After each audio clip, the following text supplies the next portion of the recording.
Palavra da Verdade, com Hernandes Dias Lopes. Jó capítulo 1, versos 6 a 12.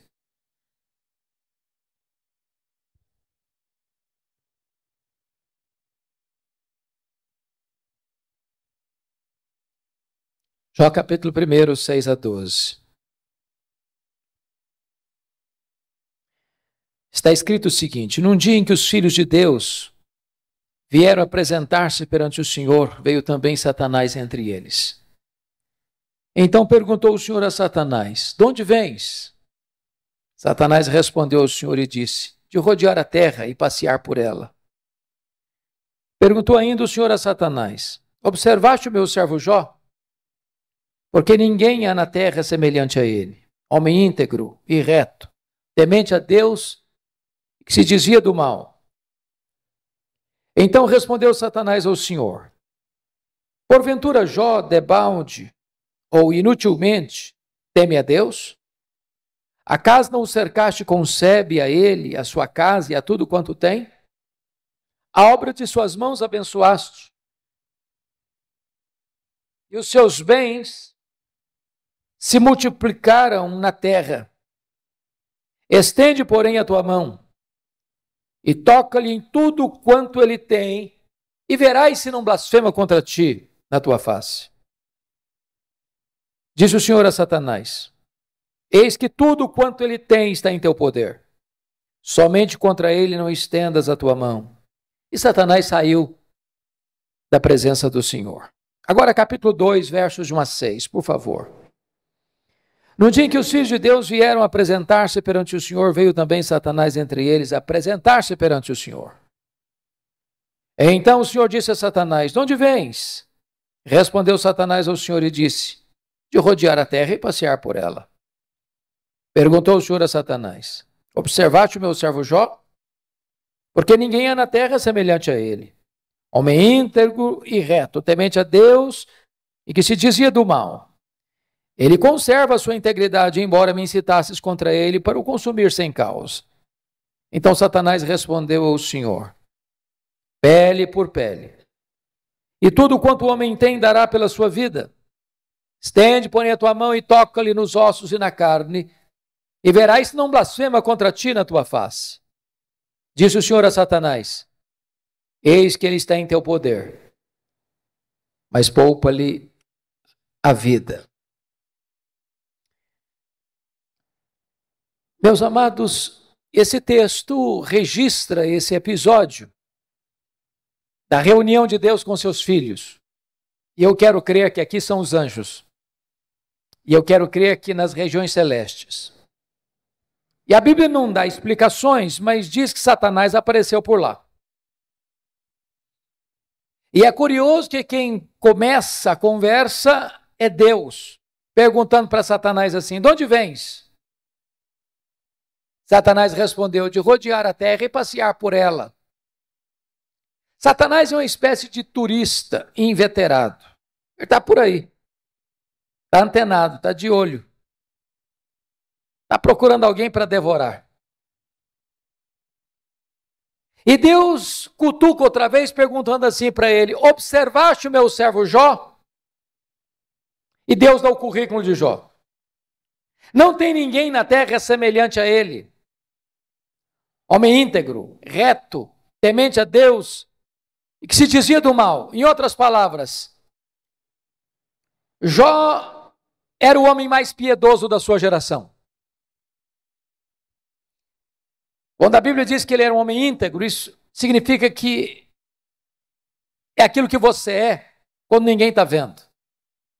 Com a porta do quarto trancada. Quando diz que ele é um homem reto, significa que ele é exatamente aquilo que as pessoas estão percebendo. Um homem que tem uma vida pautada pela verdade e pela justiça. Homem temente a Deus significa que isso é o princípio da sabedoria. Homem que se desvia do mal significa que ele é deliberadamente santo. Bom, Satanás podia ter respondido para Deus assim: bom, esse eu não conheço ainda. Estou meio ocupado, tenho outras agendas, Quem sabe um dia eu boto os olhos nele, eu observo ele. Mas não foi a resposta de Satanás para Deus, não. Satanás respondeu assim para Deus: mas também puderas. Desse jeito aí, qualquer um te adora. Tu tens abençoado a vida dele. Tu tens colocado um grande muro de proteção ao redor da família dele. Tudo que esse homem bota a mão vira dinheiro. Os bens dele prosperam na terra. Desse jeito aí, é muito fácil te adorar. Satanás, com isso, insinua duas coisas. Primeiro, Satanás insinua que ninguém adora a Deus por quem Deus é, apenas por aquilo que Deus dá. Satanás insinua que Jó só adora a Deus por causa das bênçãos que recebe de Deus e não por causa do caráter de Deus. Satanás insinua que Deus precisa subornar as pessoas com bênçãos para receber delas adoração. Satanás insinua mais, que Jó não é honesto quando ele serve a Deus. Que Jó descobriu que religião dá lucro, que é um bom negócio. E que ele só serve a Deus porque com isso ele recebe determinados benefícios que de outra forma não receberia. Com isso, Satanás está levantando aqui duas teses. Primeira tese: ninguém ama mais a Deus do que o dinheiro. Segunda tese: ninguém ama mais a Deus do que a família. O que um homem tem? Um homem tem bens. Um homem tem família. Aí Satanás disse assim para Deus: toca no que ele tem, e verás se não blasfema contra ti na tua face. E verás se toda esta fidelidade de Jó não cai por terra. Então diz a Bíblia que sem que Jó soubesse, Deus o constitui em seu advogado na terra e coloca a sua própria reputação nas mãos de Jó e diz assim para Satanás: pode tocar no que ele tem, só não pode tocar na sua vida. Em outras palavras, Satanás é um ser limitado e limitado por Deus. Ele só pode ir até onde Deus o permite ir e nem 1 centímetro a mais. Nas palavras de Martinho Lutero, Satanás é um cachorro na coleira de Deus. Ele só pode ir até onde a coleira o permite ir e nem 1 centímetro a mais. Porque o Deus que servimos manda no céu, manda na terra e manda no inferno. Satanás está debaixo da autoridade absoluta do nosso glorioso Redentor Jesus Cristo.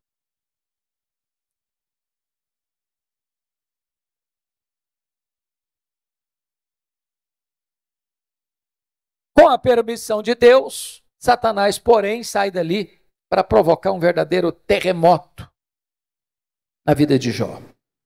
Convido você a olhar no versículo 3, 3, porque Jó não era apenas o homem mais piedoso, conforme diz o versículo 8, mas conforme diz o versículo 3, está escrito assim: depois de quantificar os bens que ele possuía, está escrito: de maneira que este homem era o maior de todos os do Oriente. Sabe o que significa isso? Ele era o homem mais rico da sua geração. Cai um mito aqui. Não é pecado ser rico. Você pode ser o homem mais rico e ao mesmo tempo o mais piedoso. O problema não é ser rico. O problema não é ter dinheiro. O problema é o dinheiro nos ter. O problema não é ter dinheiro no bolso, o problema é entronizar o dinheiro no coração. O problema não é o dinheiro, o problema é o amor do dinheiro. Mas, não obstante Jó ser o homem mais rico da sua geração, veja você comigo, que nos versos 14, 15 e 16, Satanás vai usar os sabeus, Satanás vai usar os caldeus, Satanás vai usar o fogo, para destruir tudo que Jó tinha de uma maneira abrupta e rápida.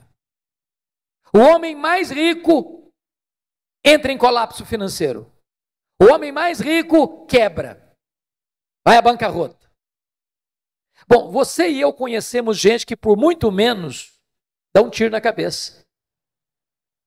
Por muito menos blasfema contra Deus. A grande pergunta é, será que a tese de Satanás era verdadeira? Será que Jó amava mesmo mais a riqueza e o dinheiro do que a Deus? Será que Jó blasfemaria mesmo contra Deus? Será que a tese de Satanás era verdadeira? A resposta, confira comigo, está no versículo 21. Ele diz o seguinte: nu saí do ventre de minha mãe, nu voltarei. Sabe o que ele está dizendo? Eu não trouxe nada para este mundo, não vou levar nada deste mundo, portanto o que eu granjeei entre o berço e a sepultura não é a razão da minha vida. Eu adoro a Deus não por aquilo que Deus dá, eu adoro a Deus por quem Deus é. Eu não adoro a Deus por causa das bênçãos de Deus, eu adoro a Deus por causa do caráter de Deus. E aqui Jó derrota a primeira tese de Satanás. Ele prova que ele ama mais a Deus do que o dinheiro. Mas tem uma segunda tese. Ninguém ama mais a Deus do que a família. Se você ler capítulo 1, versículo 5, você vai notar que Jó era um pai exemplar. Mesmo sendo muito rico e tendo uma agenda tão congestionada, e mesmo tendo 10 filhos e todos eles adultos, e Jó costura a unidade dos filhos. E há uma coisa curiosíssima aqui, já que nós temos pais e filhos aqui. Toda família que tem mais de um filho sabe disso. Os filhos não são naturalmente unidos. Quando você vê uma família unida, pode ter certeza, por trás tem um pai e tem uma mãe que trabalha para que os irmãos sejam amigos. Agora, quando tem dinheiro por trás, é mais complicado ainda. Sabe por quê? O dinheiro não tem liga, o dinheiro não tem amálgama, o dinheiro divide, o dinheiro separa. Porque Jó era um pai intercessor, porque Jó era um pai presente, porque Jó era um pai conselheiro, porque Jó era um pai que se preocupava com a salvação e a santificação dos seus filhos. Diz a Bíblia que os seus filhos eram amigos e unidos. Mas no mesmo dia que acontece o colapso financeiro de Jó, ele recebe a mais amarga notícia da vida. Os seus 10 filhos, num dia de festa, na casa de um deles, sofrem um acidente e todos os 10 filhos de Jó morrem no mesmo acidente. Você já pensou o que é um pai levar para o cemitério todos os seus filhos num único dia? Como é que ele volta de lá? Como é que ele recomeça a vida? Como é que ele se levanta do luto? Como é que ele reconstrói seus sonhos? Será que Jó blasfemaria contra Deus? Será que a tese de Satanás era verdadeira? Será que ninguém de fato ama mais a Deus do que a família? Será que de fato Satanás tinha razão e Jó se voltaria contra Deus para blasfemar contra ele? A resposta está no capítulo 1, versículo 20. Confira comigo aí. Diz o texto que logo que Jó recebe essa notícia, ele se levanta, rasga o seu manto, rapa a cabeça, lança-se em terra e disse: o Senhor Deus deu, o Senhor Deus tomou, bendito seja o nome do Senhor. Ele prova que ama mais a Deus do que a família. Ele prova que ele serve a Deus não por aquilo que Deus dá, mas por quem Deus é. Ele derrota a segunda tese de Satanás. Ele prova que ele ama mais a Deus do que a sua própria família. Mas agora vem o capítulo 2. E novamente Deus está lá com seus filhos. E Satanás aparece por lá. E é curioso que é Deus quem começa de novo perguntando do mesmo jeito: de onde vens? Satanás respondeu assim: de rodear a terra e passear por ela. Sabe o que significa isso? Satanás está dizendo o seguinte: estou fazendo o que eu sempre fiz. Não mudei a minha agenda, estou por aí, estou de olho, estou antenado, estou procurando uma brecha, estou procurando alguém para devorar. E Deus pergunta de novo: observaste o meu servo Jó?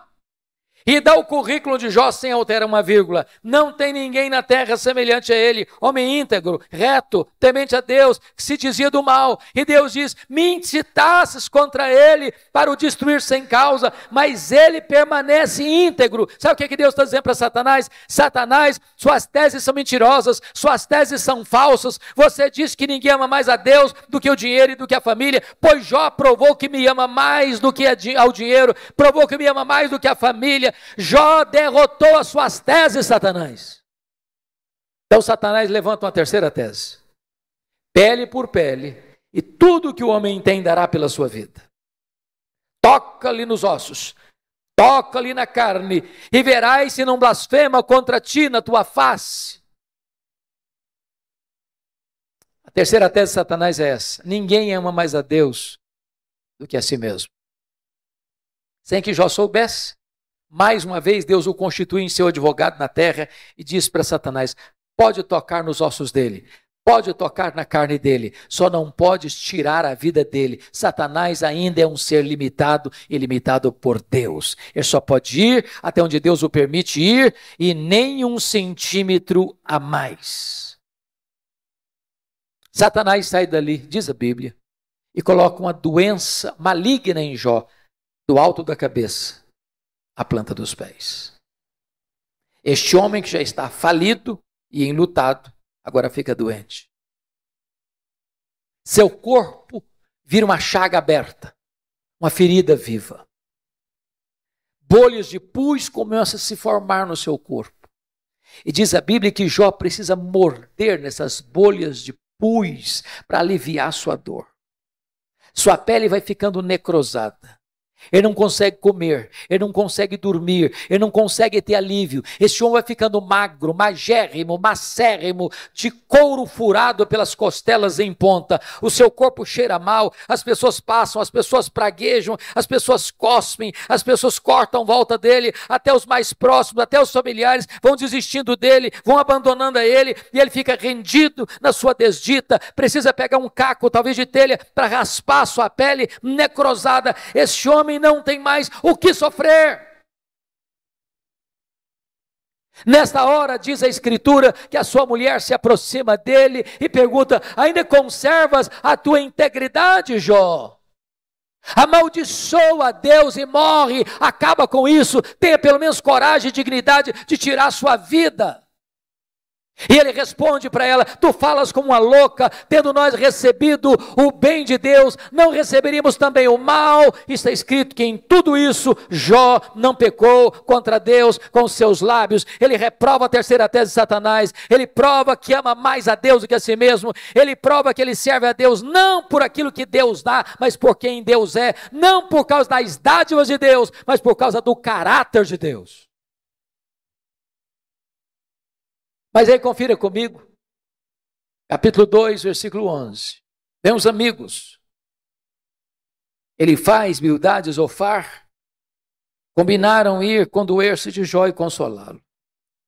Diz o texto que, levantando-se de longe os olhos, não reconheceram Jó e ergueram a voz e choraram.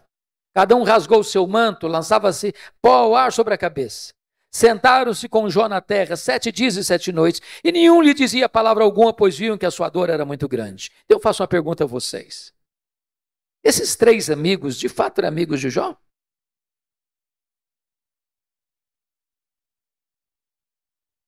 A resposta óbvia é: claro que eram amigos. Eu faço uma pergunta a você. Alguma vez você já recebeu alguma visita assim? Quando você está passando um momento difícil, pessoa que vem de longe, 7 dias, sentado com você no chão, sem abrir a boca, chorando ao ver o seu sofrimento. Você já fez a alguém alguma visita dessa natureza? Mas qual era o problema desses homens então? O problema desses amigos de Jó é que num dado momento eles deram uma de teólogos. Eles começaram a cogitar, desenvolveram uma lógica cartesiana de causa e efeito. E eles pensaram assim: para Jó estar sofrendo, ele deve ter feito alguma coisa errada. Mas para Jó estar sofrendo muito, ele deve ter feito muita coisa errada. Mas eles não só pensaram, eles falaram. Mas eles não só falaram, falaram para Jó. e assacaram contra Jó os mais pesados libelos acusatórios. Chamaram Jó de louco, chamaram Jó de adúltero, chamaram Jó de ladrão, falaram para Jó que ele roubou os órfãos e as viúvas, por isso que ficou rico. Falaram para Jó que por ser ele um homem louco, Deus havia matado os seus filhos, e eles foram massacrando Jó, eles foram cravando Jó com as suas setas venenosas, e eles foram colocando Jó debaixo de um rolo compressor, e eles massacraram este homem de Deus. Sabe o que Jó fez? O que você e eu faríamos?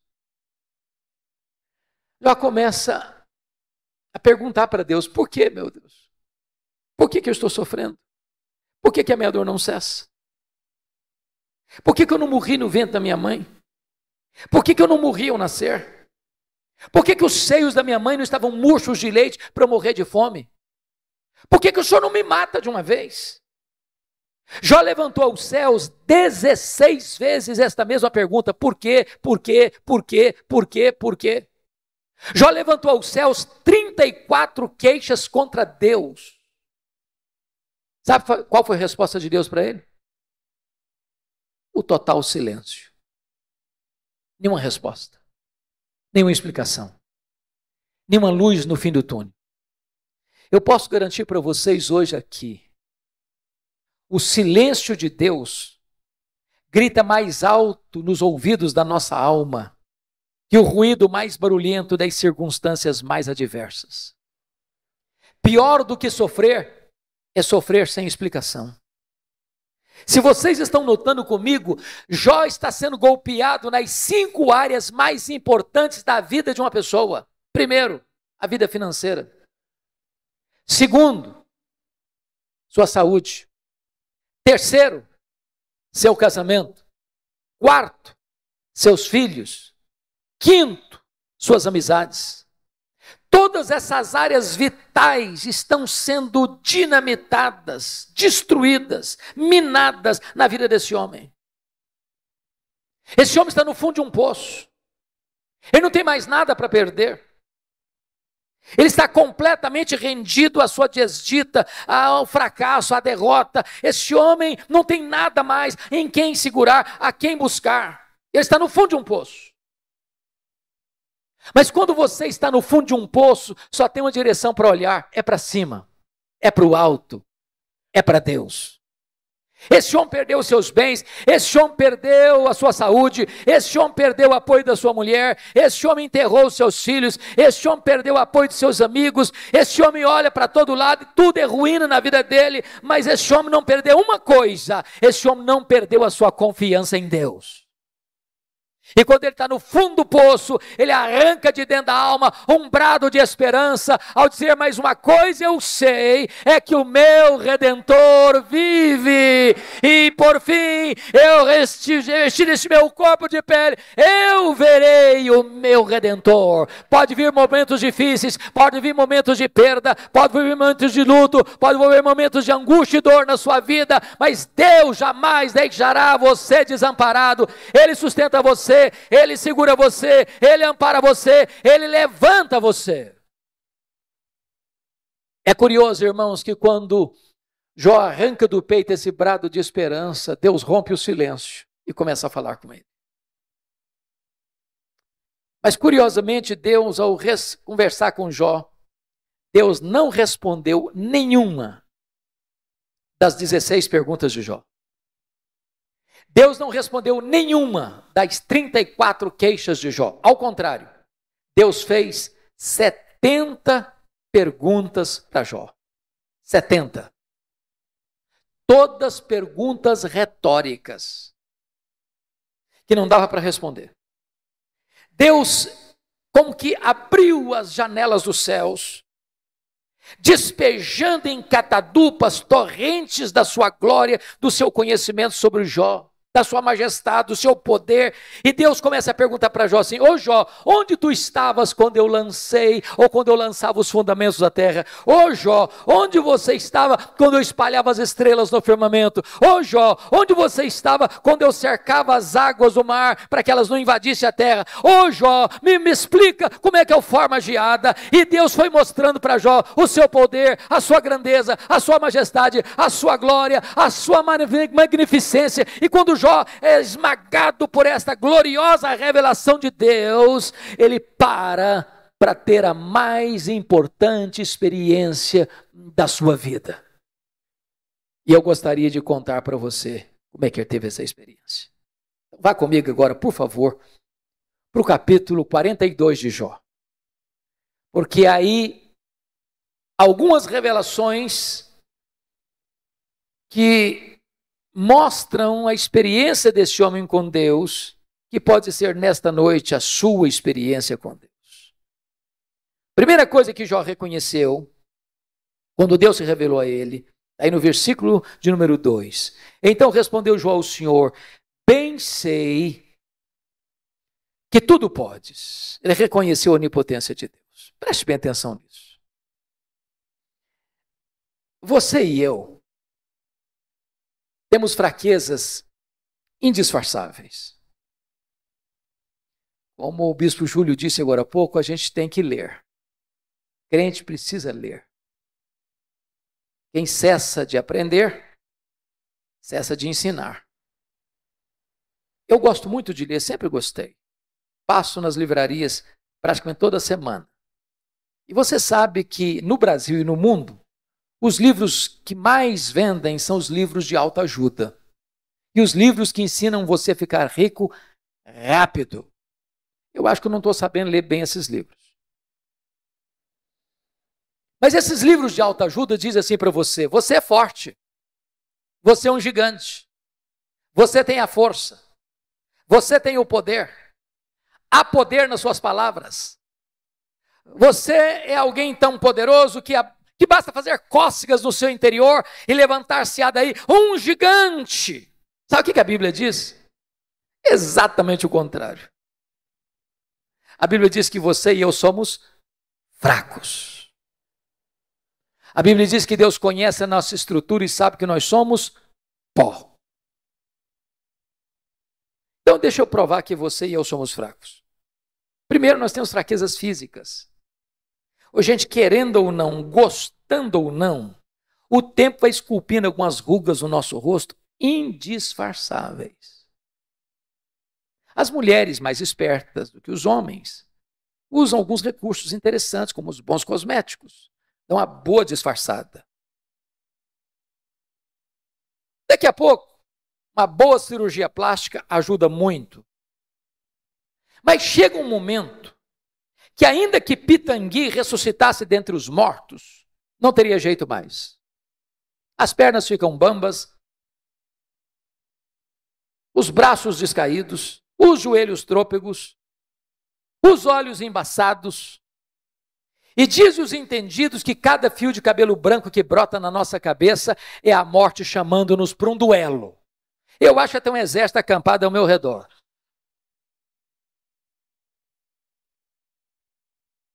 Temos fraquezas físicas. Mas nós temos fraquezas emocionais. Quantos de nós, nas noites mais escuras da alma, gemendo e chorando, dissemos para Deus: oh meu Deus, eu não aguento mais.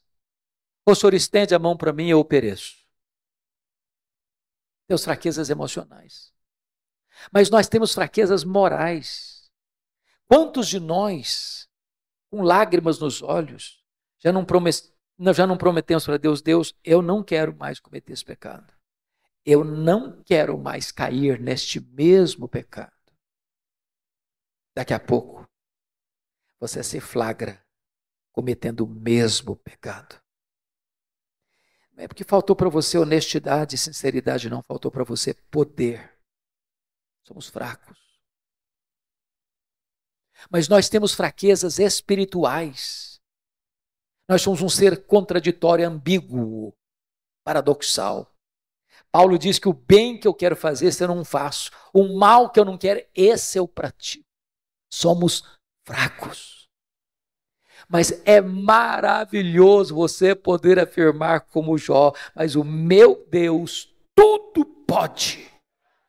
Para ele não tem doença incurável, para ele não tem vida irrecuperável, para ele não tem perdão que ele não possa perdoar, para ele não tem casamento que ele não possa restaurar, para ele não tem família que ele não possa reerguer, para ele tudo é possível, ele pode tudo quanto ele quer, ele tudo pode.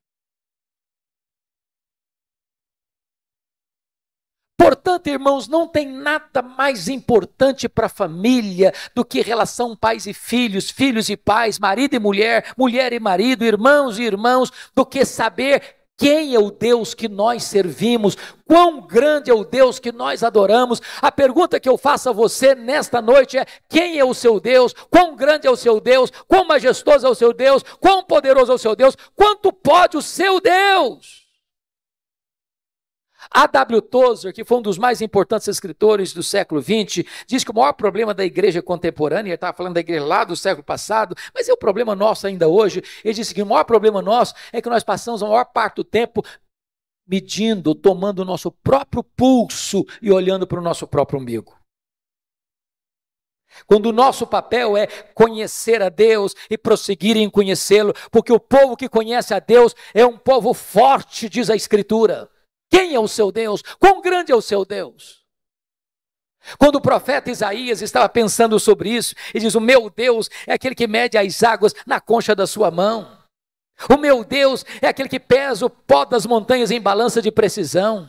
O meu Deus é aquele que espalha as estrelas no firmamento e por ser forte em força e grande em poder, quando as chama pelo nome, nenhuma delas vem a faltar. O meu Deus é aquele que olha para as grandes potências econômicas e militares da terra e considera todas essas nações como um pingo que cai de um balde, como um pó numa balança de precisão, como um vácuo, como nada, como menos do que nada, pois este é o seu Deus. Agora pergunte para um astrônomo qual é o tamanho desse universo que ele mediu a palmos. Pergunte. Sabe qual é a resposta dele? Eu não sei. E quando esse astrônomo diz eu não sei, ele não está confessando uma ignorância absoluta, não. É porque nenhum homem, por mais robusto que seja o seu conhecimento, por mais peregrina que seja a sua capacidade mental, é capaz de afirmar com precisão qual é o tamanho do universo. Isso é uma matéria em estudo ainda. O que eles já sabem é que o nosso universo tem mais de 93 bilhões de anos-luz de diâmetro. E o que significa isso? Significa que se você voar à velocidade da luz, 300 mil quilômetros por segundo, nessa velocidade, você demoraria mais de 93 bilhões de anos para ir de uma extremidade à outra do universo. Pois o seu Deus é maior do que isso. Ele criou tudo isso. Não tem um centímetro desse universo onde eu não posso dizer isso aqui é meu, eu criei isso aqui, sou dono disso aqui. Este é o seu Deus. Pergunte a um astrônomo quantas estrelas existem. Sabe qual é a resposta dele? Eu não sei. O que eles já sabem e afirmam é que há mais estrelas no firmamento do que todos os grãos de areia de todas as praias e desertos do nosso planeta. Vá um dia à praia, encha a concha da sua mão de areia, leve para casa, bote numa tábua de vidro e tenha paciência de contar quantos grãos de areia você consegue botar na concha da sua mão. Pois há mais estrelas do que todos os grãos de areia de todas as praias e desertos do nosso planeta. Mas o seu Deus não apenas criou todas elas, o seu Deus batizou cada uma delas pelo nome. E por ser forte em força e grande em poder, quando as chama pelo nome, nenhuma delas vem a faltar. Este é o seu Deus, Ele tudo pode. A ciência hoje não está pasma mais com o macro-universo, ela está pasma, boquiaberta, com o micro-universo hoje. Você pega uma folha, por mais tenra que ela seja, ela é tão complexa como a cidade de São Paulo. Você pega uma gema de ovo, ela é mais complexa do que qualquer coisa que o homem já inventou. Dr. John Wilson, catedrático de Harvard, uma das maiores autoridades de oftalmologia no mundo, diz que você e eu temos em torno de 2 milhões de fios duplos encapados em cada um dos nossos olhos, e se não for assim, haveria um curto-circuito e nós ficaríamos cegos. Dr. Marshall Nirenberg, prêmio Nobel de Biologia, fez uma das mais importantes descobertas no século passado. Ele descobriu que você e eu somos um ser programado geneticamente, computadorizadamente programados. Ele descobriu que você e eu temos em torno de 60 trilhões de células vivas no nosso corpo. Descobriu mais, que em cada uma dessas células você tem 1,70 m de fita DNA, onde estão gravados e computadorizados todos os seus dados genéticos. Se você espichar a fita DNA do seu corpo, você terá 102 trilhões de metros de fita DNA, você terá 102 bilhões de quilômetros de fita DNA no seu corpo, daria para dar diversas voltas no sistema planetário. Dr. Loy vai dizer mais tarde, códigos de vida não se originam espontaneamente, códigos de vida não se originam de uma explosão cósmica, códigos de vida não se originam de uma evolução de milhões e milhões de anos, códigos de vida foram plantados em você pelo Deus Todo-Poderoso, Criador dos céus e da terra, e este Deus é o seu Pai, é o seu Deus, Ele tudo pode.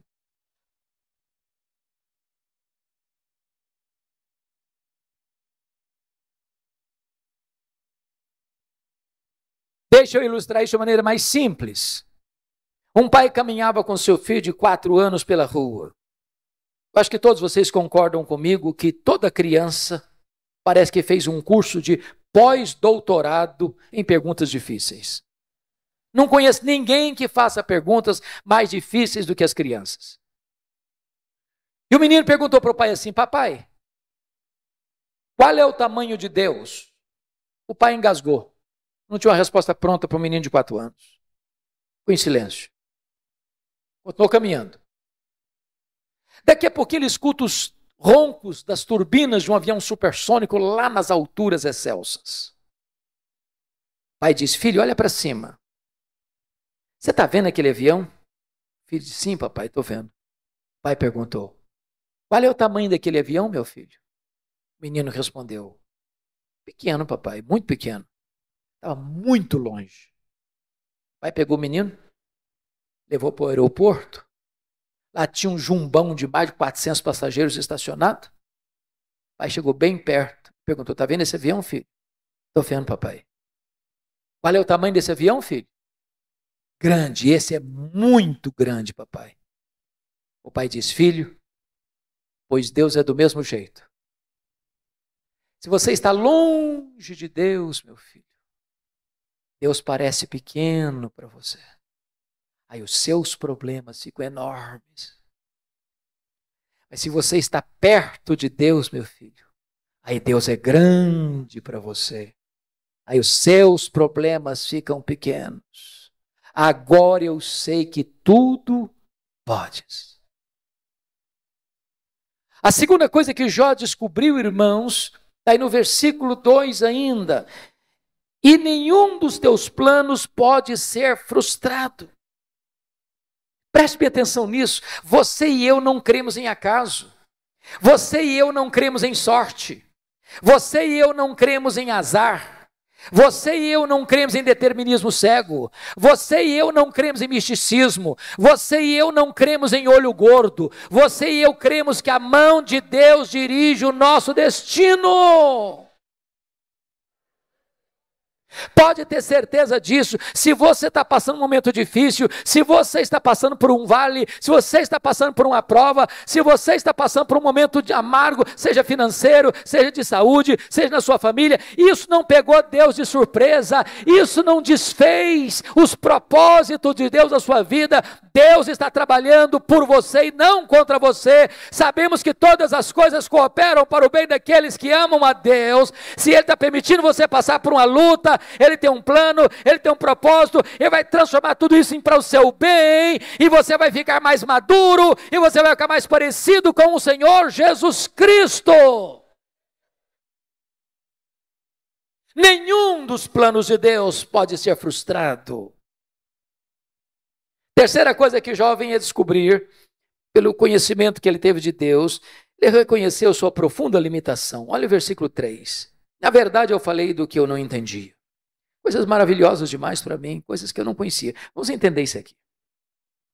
Quando alguém está sofrendo, como Jó sofreu, via de regra a pessoa faz duas coisas. Ou se cala, estoicamente, tranca os dentes. Ou fala. Jó falou. Jó se defendeu. Jó se queixou. Jó perguntou. O tempo todo. Quando você está sofrendo, você acaba falando muita coisa que você não está entendendo. Sabe por quê? Porque você e eu não enxergamos no escuro. Você e eu não enxergamos na curva. Deus está vendo lá no fim. E Ele sabe que as curvas da estrada não tiram o seu alvo de chegar lá no fim. O fim é a sua glória, o fim é o céu, o fim é a bem-aventurança, o fim é a vitória do mal, é a vitória do bem sobre o mal, é a vitória da verdade sobre a mentira, é a vitória de Jesus Cristo sobre o diabo, o fim é Jesus Cristo colocando todos os seus e os nossos inimigos debaixo dos seus pés, e nós com Ele, sem dor, sem lágrima, sem luto, reinando com Ele para sempre. Agora, enquanto você está caminhando, você faz tanta pergunta, você fala tanta coisa, e eu também. Quando Deus começa a se revelar para Jó, mostrar a sua grandeza, o seu poder, sua majestade, o seu controle sobre o universo, sobre todas as coisas, Jó põe a mão na boca e diz, meu Deus, quanta coisa que eu falei sem entender. Sabe qual a lição que eu aprendo aqui? O sábio é aquele que sabe que não sabe. Porque o que você não sabe é muito mais do que o que você sabe.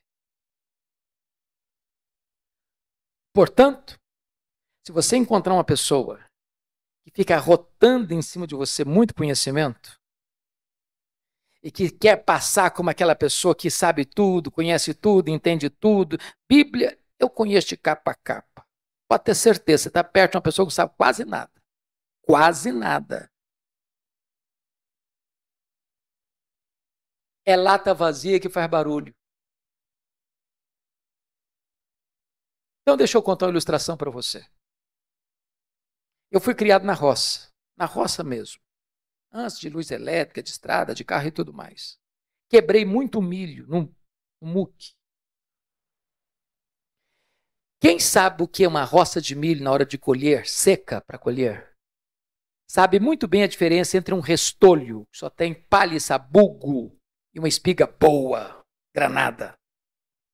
A espiga boa, granada, na hora de colher, ela se tomba, ela se curva. O restolho que só tem palha e sabugo não se curva nunca, fica sempre empinadinho. Então, quando você encontra uma pessoa muito empinadinha, saiba disso, é um restolho, só tem palha e sabugo. Porque é impossível você conhecer a Deus, quem é Deus, sem se humilhar, sem se curvar, sem reconhecer que você sabe quase nada.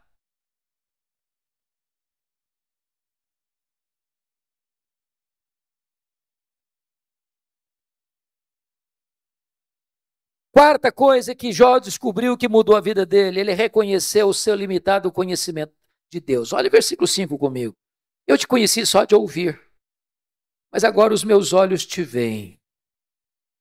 Irmãos, eu entro em crise com esse versículo. Sabe por que eu entro em crise com esse versículo?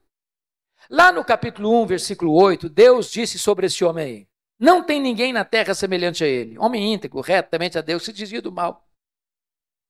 Isso não é rasgação de seda de amigo, não. Quem está dizendo isso é Deus. Deus não tem uma opinião a seu respeito, Deus tem um diagnóstico. Agora, como é que esse homem, que Deus chama do homem mais piedoso da sua geração, pode fazer uma declaração dessa? Oh Deus, eu te conheci só de ouvir. Agora os meus olhos te veem. Parece contraditório? Mas para entender isso, eu vou fazer uma pergunta para você. Você conhece a Deus? Conhece mesmo? Quanto você conhece? Quanto? Eu explico. Havia um homem que nunca tinha visto o mar. Brincando, eu acho que ele era mineiro. Um dia ele faz uma viagem para o litoral e vê o mar.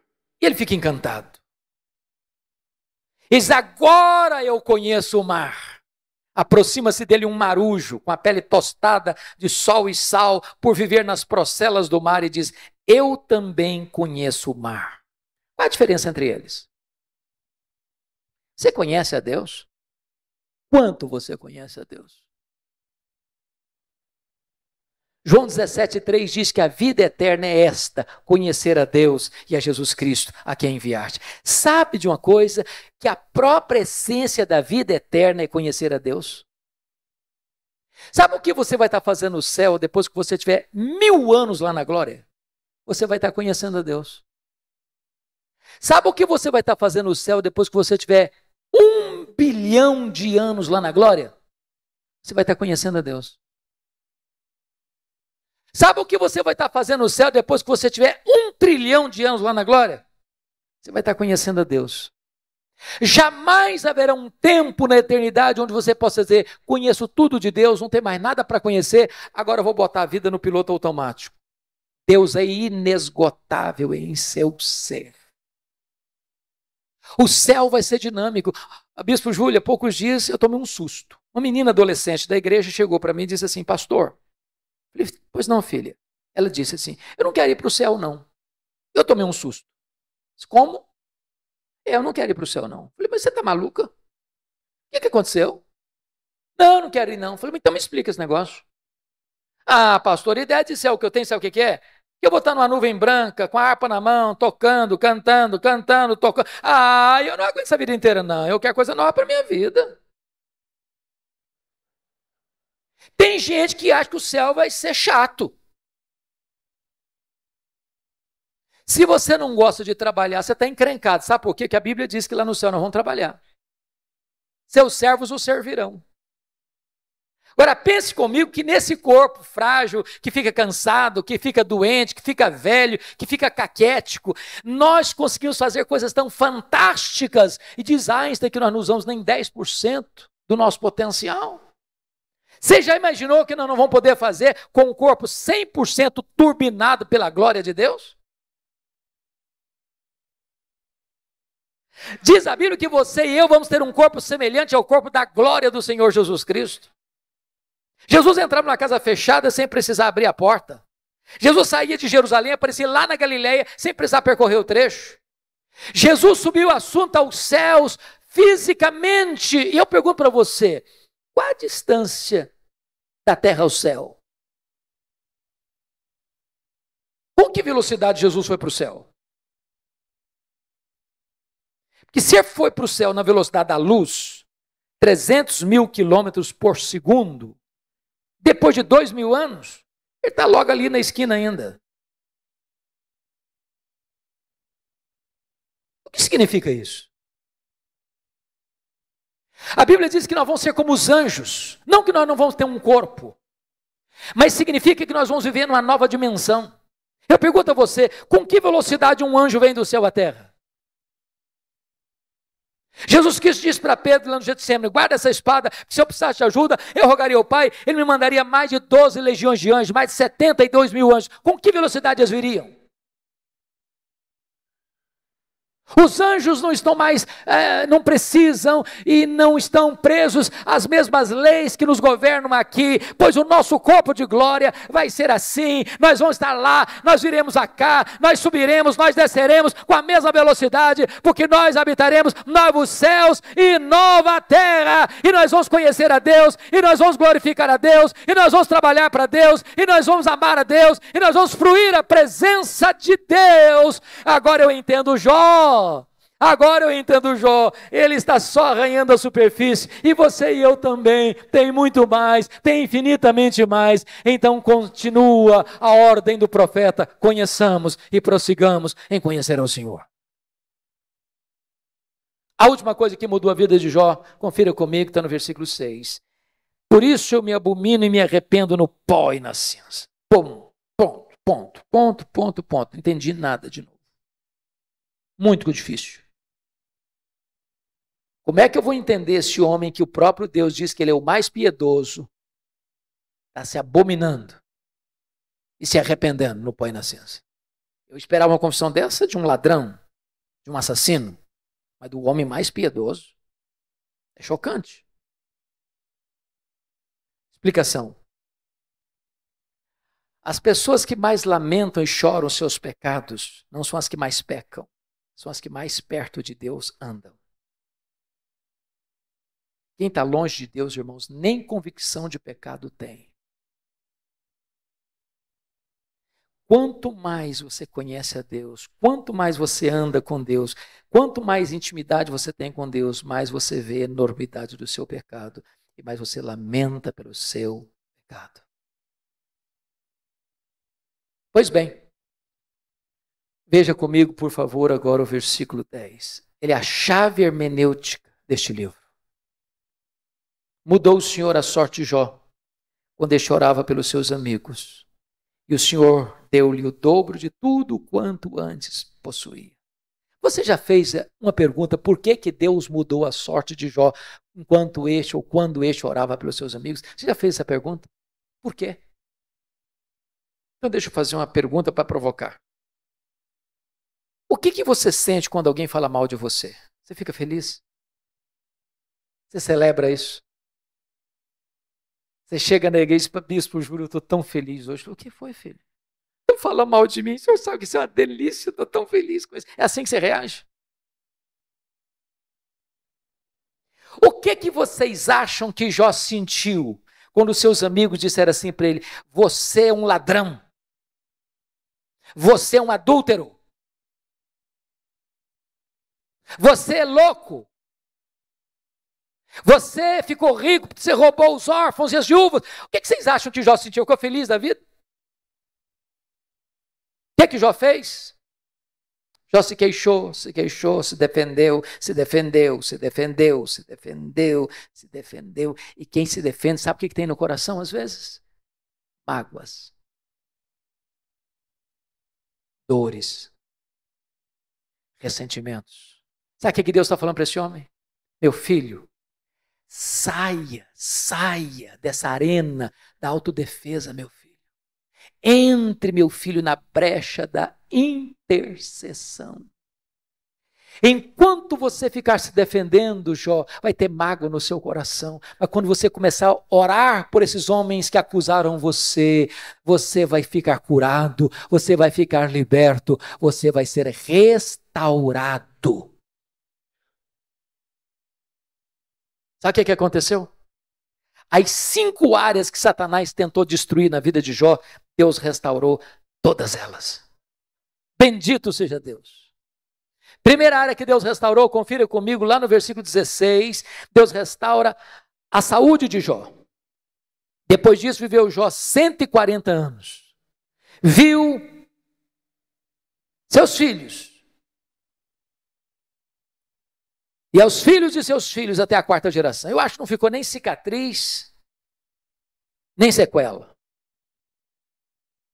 Completamente curado. Deus está aqui hoje, irmãos. Ele é o Jeová Rafá. Ele pode curar a sua enfermidade. Ele é Deus.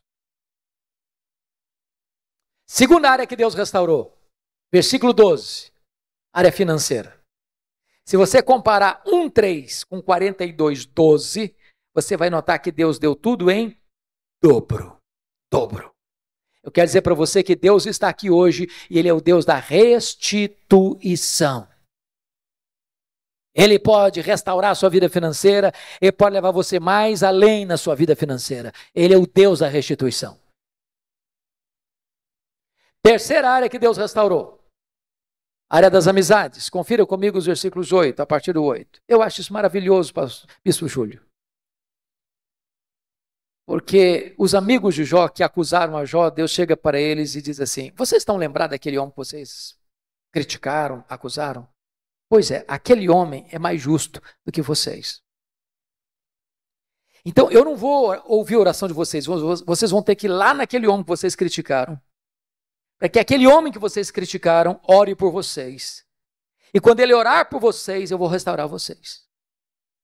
Sabe o que Deus está fazendo aqui? Honrando Jó. Honrando Jó.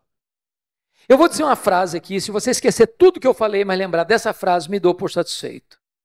E a frase é essa: cuida bem da tua integridade e Deus cuidará da tua reputação. Você não tem que se defender. Você tem que viver com Deus. Porque quando você vive com Deus, Deus defende você. Quando você vive com Deus, aqueles que criticaram você vão ter que voltar a você e mudar de opinião a seu respeito. Deus restaurou Jó e Deus restaurou os amigos de Jó. Quarta área que Deus restaurou, o casamento. Por que a Bíblia não diz que casou com outra? Eu quero crer que restaurou o casamento com a mesma mulher.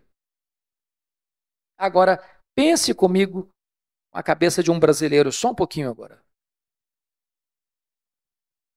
Quando Jó estava numa magrela, a mulher dele olhou para ele e disse: morre, homem, morre, mas morre logo. Agora Jó está curado. Agora Jó está rico. Agora Jó está no topo da pirâmide. O que vocês acham que, se ele fosse brasileiro, ele falaria para ela? Morre, mulher, morre! Talvez ele diria: minha filha, a fila andou, agora eu estou noutra. Mas deixa eu dizer algo para você, amado. Deus é especialista em pegar os cacos e fazer um vaso novo. Deus é especialista em curar feridas, em restaurar relacionamentos quebrados. Para Deus não tem impossíveis. Você que está pensando em desistir do seu casamento, não desiste não, invista nele. Deus pode fazer um milagre. Deus pode dar espírito de perdão ao seu coração. Eu achei muito curioso que há pouco tempo uma mulher chegou para mim e disse assim: pastor, eu estou vindo aqui dizer para o senhor que eu vou me divorciar. Eu tomei um susto. Como é que é o negócio? Eu estou dizendo para o senhor que eu vou me divorciar. Falei: verdade? É verdade, sim, senhor. E eu perguntei: mas por quê? Ela disse assim para mim: secou. Secou, não tem mais nada, secou. O sentimento secou. Olhei para ela e disse: secou, filha? Mas se secou, tem esperança. Ela regalou os olhos: o senhor está maluco? Tem esperança. Você não leu na Bíblia lá que Deus fez a vara seca de Arão florescer? Pois Deus faz florescer o que está seco no seu coração.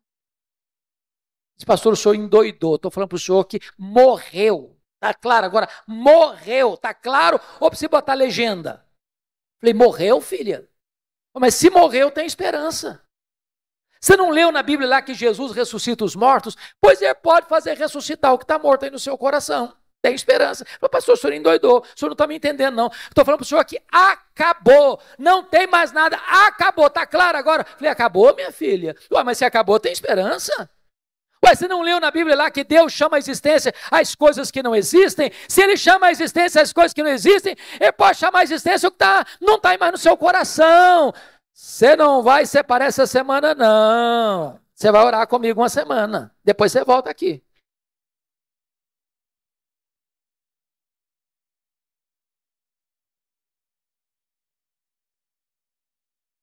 Depois de uma semana ela voltou e disse: pastor, acabou. Falei: acabou o quê, filha? A vontade de divorciar. Estou animada. Deus está curando a minha alma e curando meu casamento. Com Deus não há impossíveis. Louvado seja o Senhor. A quinta e última área que Deus restaurou foram os filhos. Você nota comigo no capítulo 1, versículo de número 16, aliás, versículo 13, também teve outros 7 filhos e 3 filhas, e Deus restaura. Mas você pode fazer uma pergunta curiosíssima. Pastor, eu não estou entendendo. Se Deus devolveu tudo em dobro, e Jó antes tinha 10 filhos, quantos ele deveria ter agora? 20. Então não foi tudo em dobro.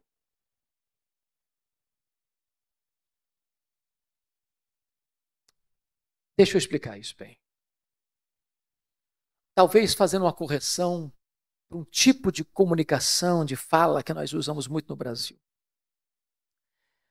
Quando morre alguém na sua casa, na sua família, família de Deus, preste atenção nisso. Quando morre um filho, você não perdeu um filho.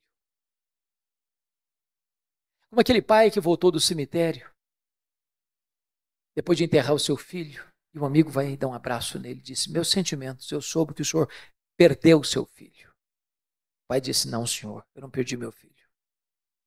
Você perde alguém quando você não sabe onde ele está, com quem ele está.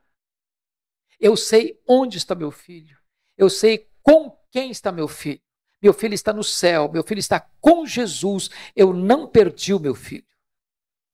Jó agora tem 10 filhos no céu, Jó agora tem 10 filhos na terra. Deus restaurou e restaurou completamente. Sabe o que Satanás queria com Jó? Colocá-lo longe de Deus. Sabe o que Satanás conseguiu? Colocar Jó mais perto de Deus. Sabem por quê?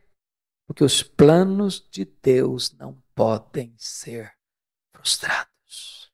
Que grande Deus nós temos. A Ele a honra, a Ele a glória, a Ele o louvor agora e pelos séculos eternos. Aleluia. Amém.